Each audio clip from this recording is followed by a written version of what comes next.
মহিলাদের নিরাপত্তা নিয়ে মৎস্যমন্ত্রীর মন্তব্যে রাজনৈতিক প্রতিক্রিয়া। মালদায় সুকান্ত মজুমদারের বক্তব্য। রাজ্যে মহিলাদের নিরাপত্তা প্রসঙ্গে মৎস্যমন্ত্রী বিপ্লব রায়চৌধুরীর কড়া মন্তব্যকে ঘিরে শুরু হয়েছে রাজনৈতিক বিতর্ক। এই মন্তব্যের পরিপ্রেক্ষিতে প্রতিক্রিয়া জানিয়েছে রাজ্য বিজেপি সভাপতি সুকান্ত মজুমদার। মালদায় সাংবাদিকদের প্রশ্নের উত্তরে সুকান্ত মজুমদার বলেন, মুখ ফসকে মন্ত্রী হয়তো সত্যি কথা বলে ফেলেছেন। তিনি আরও মন্তব্য করেন, রাজ্যে যে একজন মৎস্যমন্ত্রী রয়েছেন সেটাই তার আগে জানা ছিল না।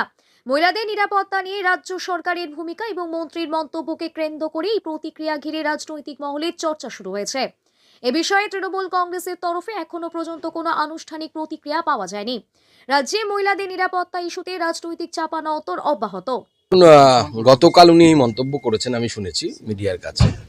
প্রথমত হচ্ছে, মমতা বন্দ্যোপাধ্যায় ক্ষমতা আসার পর এই রাজ্য যে মহিলাদের জন্য, মেয়েদের জন্য, কন্যাদের জন্য যে বদ্ধভূমিতে পরিণত হয়েছে সে বিষয়ে কারো কোনো সন্দেহের অবকাশ নেই।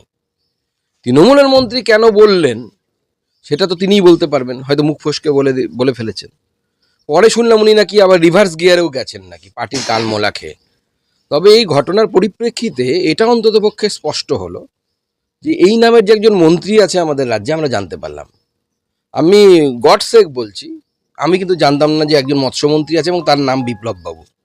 কারণ তৃণমূলে একটাই পোস্ট, বাকি সব ল্যাম্প পোস্ট বা ঢ্যাপোস্ট যাই বলুন না কেন, বাকি কাউকে কেউ চিনতো না। আমরা জানতে পারলাম যে একটা মৎস্যমন্ত্রী আছে, বিভিন্ন কাজ, মানে কাজ কোথায় হয়তো কেউ মৎস্যের কোনো কাজ তো দেখতে পাই না আমরা। প্রধানমন্ত্রী মৎস্য সম্পদা যোজনা, কয়েক হাজার কোটি টাকার প্রজেক্ট, গোটা ভারতবর্ষে মৎস্যজীবীদের চেহারা বদলে দিচ্ছে, পশ্চিমবঙ্গে ইমপ্লিমেন্ট হয় না। তো সেই মৎস্যমন্ত্রী কি বললো না বললো কোনো লাভ নেই। ওই বাজারে যেরকম মুড়ো কেটে মাছ নিয়ে আসা হয়, মুড়ো অনেক সময় আলাদা করে রেখে দেওয়া হয়, এই মৎস্যমন্ত্রীর ওই অবস্থা হবে।